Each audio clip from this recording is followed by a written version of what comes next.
Well, welcome to another episode of Theology, where we've got our cup of tea and my giant copy of the Confession. And today is the day for our conference that we're hosting over at Gospel Reformation UK, entitled Zoom Utopia, Suffering and the Glory of God. Would love to have you join us, even if you haven't signed up for that. And because of that, I've got the official Zoom Utopia collector's mug. No, I'm just kidding. This is actually my wife's mug. It's from the movie Inside Out, and it just seemed really funny to use that. On one other thing, Christian, thanks for your comment. Tea is great. I've got this little magnet right here to remind me that where there is tea, there is hope. And with theology, that seems even more uh, apropos, if you will.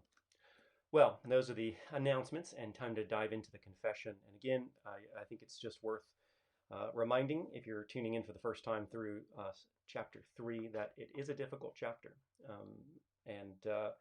So just bear that in mind as we read through it.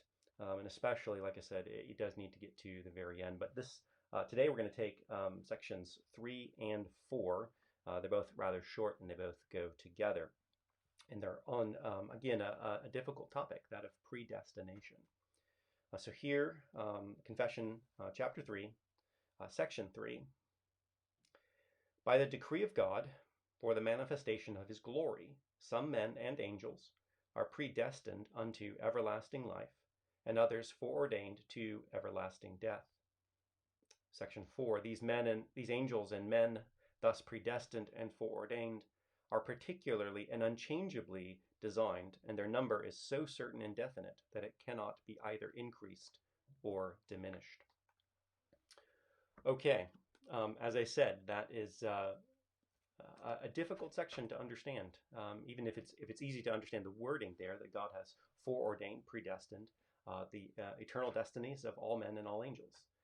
And we could get into the bigger theological issue there, but I think we have to remember the point of this chapter is to preserve God's sovereignty. And if there's anything outside of God's control, then he is not completely sovereign. That then necessitates, and again, we see this in the Bible, and you've got questions, we can do something on that later. But in the scriptures, where we see that God has foreordained whatsoever comes to pass, and that would include the eternal destinies of both men and angels. So that's the point of that text. And that doesn't make it any easier necessarily to understand, but I do hope that that gives some light on what they're trying to preserve, what they're trying to teach us.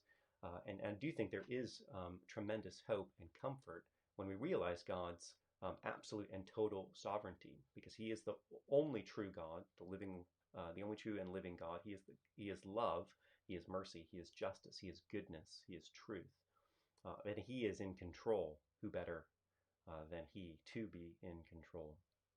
So thanks for tuning in. Hope to see you later at our Zoom Utopia conference.